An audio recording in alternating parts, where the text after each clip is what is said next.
नमस्कार, कसे आहात सगळे? मजेत ना? आज आपल्या क्षितिज किचनमध्ये आहे काही खास, पारंपरिक पण बनवायला सोपी अशी रेसिपी. हळदीच्या पानांचा सुवास, नारळ गुळाचा गोडवा आणि पारंपरिक वाफवलेली चव. चला सुरुवात करूया हळदीच्या पानातले पातोळे अगदी घरच्या घरी.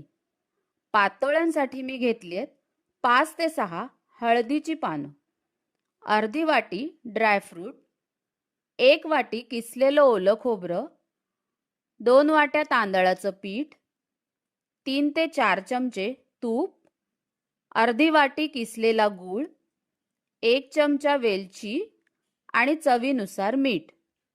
सर्वात पहिले गरम कढईमध्ये 1 चमचा तूप घालूया. मग खोबरं घालून ते परतून घेऊया. नंतर घालूया किसलेला गूळ. गूळ वितळला की क्रश ड्रायफ्रूट घालूया.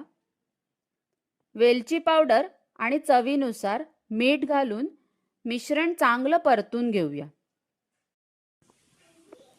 1 वाटी पाणी चांगलं उकळी येईपर्यंत गरम करून त्यात 2 चमचे तूप आणि चवीनुसार थोडंसं मीठ घालूया. त्याच उकळत्या पाण्यात थोडं थोडं तांदळाचं पीठ घालून चांगलं घोटून घेऊया. आता हे घोटलेलं पीठ गरम असतानाच गरजेनुसार थोडं थोडं कोमट पाणी घालून भाकरीसाठी पीठ भिजवतात तसं मळून घ्या. 5 मिनिटासाठी पीठ झाकून ठेवा. 5 मिनिटांनंतर झाकलेलं पीठ पुन्हा चांगलं मळून घ्या. स्वच्छ धुतलेल्या हळदीच्या पानाला तूप लावून घेऊया. तांदळाच्या पिठाचा एक छोटासा गोळा हळदीच्या पानावर दाबून व्हिडिओ दाखवल्याप्रमाणे थापून घेऊया. थापलेल्या पिठावर गोड सारण पसरवून घ्या आणि हळदीचं पान अर्ध दुमडून दाबून घ्या.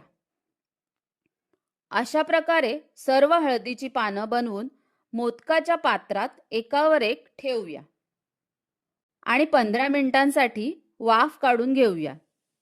ही बघा आपली गरमागरम हळदीच्या पानातील पातोळी तयार आहेत. पारंपरिक चव, घरगुती प्रेम, हळदीच्या पानातील गोड आठवणी. तुमच्या किचनमध्येही ही खास रेसिपी करून बघा. आणि हो, अजून अशा घरगुती रेसिपीसाठी क्षितिज किचन चॅनलला लाईक, शेअर आणि सबस्क्राईब करायला विसरू नका. धन्यवाद.